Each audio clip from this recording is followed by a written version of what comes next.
Hello everyone, this is paper 3 GCSE Higher Maths. If you like the lesson, please subscribe so you can see more lessons like this one. This is the last exercise on the paper 3 and we have an equation 5c plus d is equal to the c plus 4d, and from this equation we need to find the ratio between the c and the d.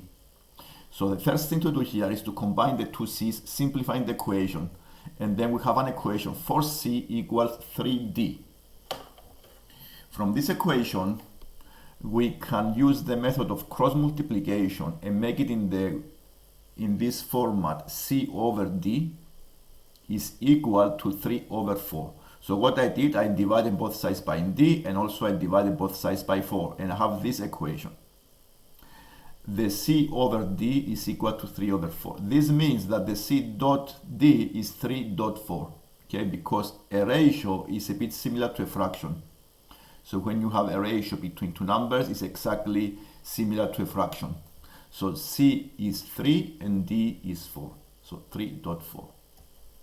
This is the first part of this exercise, and the second part, that is a bit similar but a bit more challenging question, is with variables x squared and y in one equation, and we're going to find the ratio between the x and the y.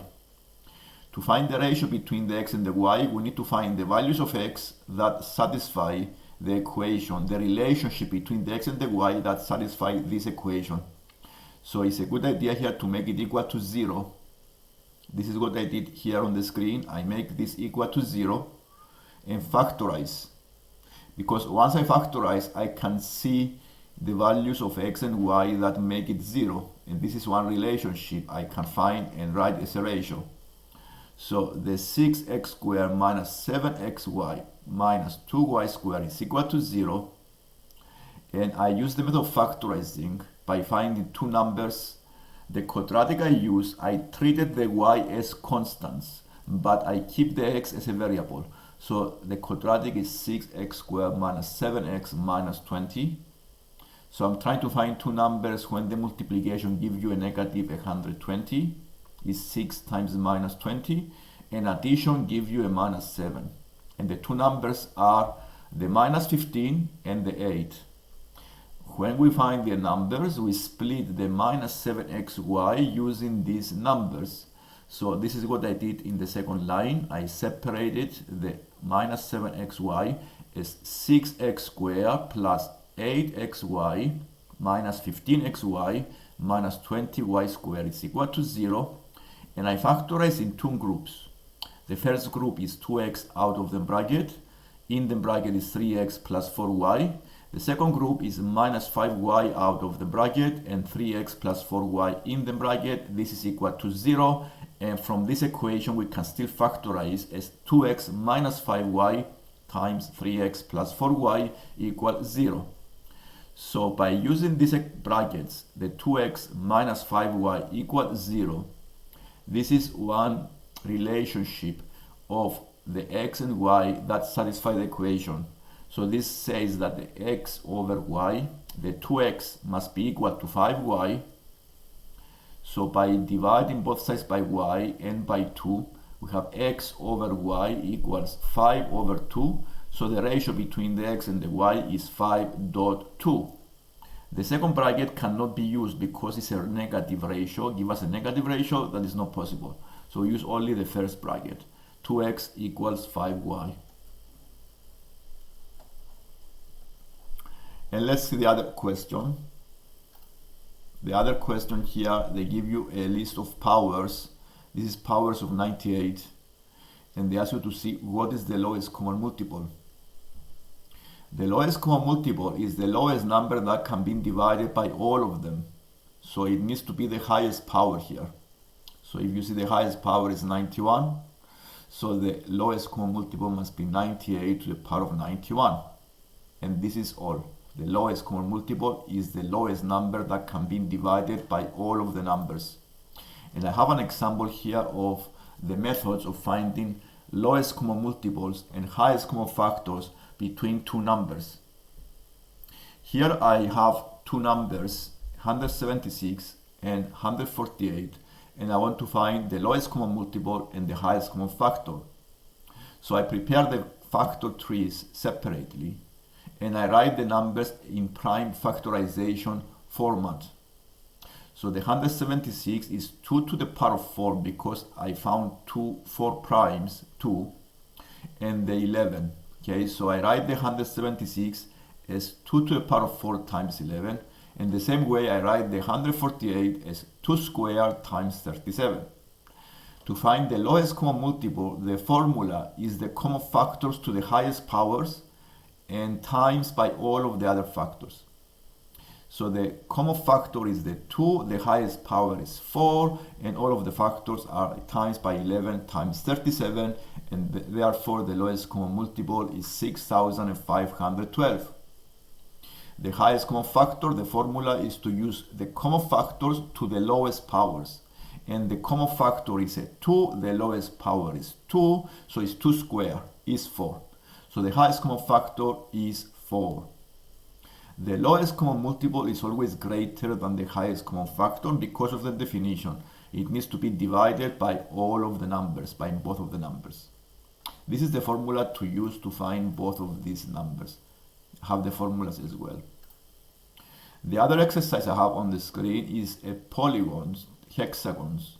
One is an enlargement with a scale factor p, and I have also a regular hexagon below with side x.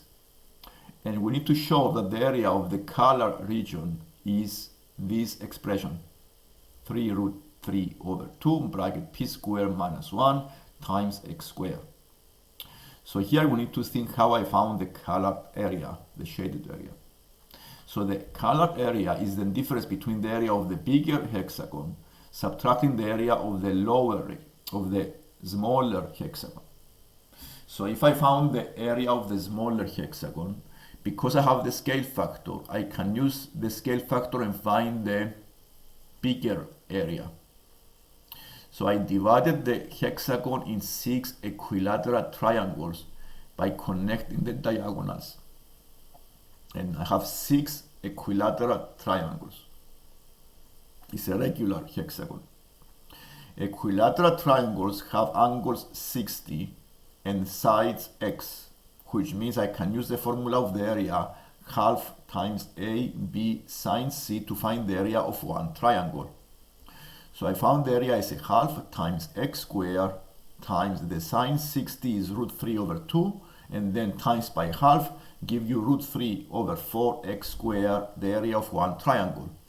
Because I have 6 triangles, I times by 6, and I found the area of the smaller hexagon is 3 over 2 square root of 3 x squared. To find the area of the bigger hexagon, I need to times this area by p squared. The scale factor is p, and I times by the scale factor squared. And subtracting these two areas, I can find the expression by factorizing. So the scale factor here is p, and then I times by p squared to find the area of the bigger because it's area. The scale factor is the length scale factor. And factorizing, I found the expression. 3 over 2 root 3x squared bracket p squared minus 1, and this is the colored region. The other diagram I have, the other exercise, is 3D trigonometry. And they give us this cube. And what they ask you here is to find the lower bound of the length of an edge of the cube. And they give us one diagonal AH is 11.3 rounded to the nearest millimeter. And this is a problem solving question. So we need to find right angle triangles and prepare equations. So I have all of the equations in terms of x. X is the side of the cubed.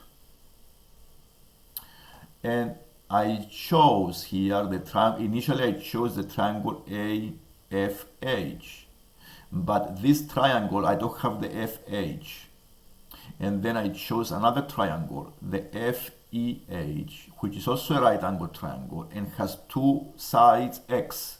The FE is x, and because the two sides here are x, I can use Pythagoras theorem and find the hypotenuse, the FH. And by using Pythagoras theorem, I found the FH as x times square root of 2. And since I found the FH, I can use the triangle AFH and find what is the lowest value of the h, the x. So I use the Pythagoras theorem here, and I make x squared minus the AH squared minus x root 2 squared. I use the lower bound of the diagonal AH because I want to find the lower bound of the h, of the side. And the lower bound of the AH is 11.25. And I use 11.25 into this equation, and I found the x as 6.4952. And this is the lower bound of the h of the cubed. That's all for today. This is a paper 3, GCSE Higher Maths. If you like the lesson, please subscribe so you can see more lessons like this one. Thank you for watching. Bye.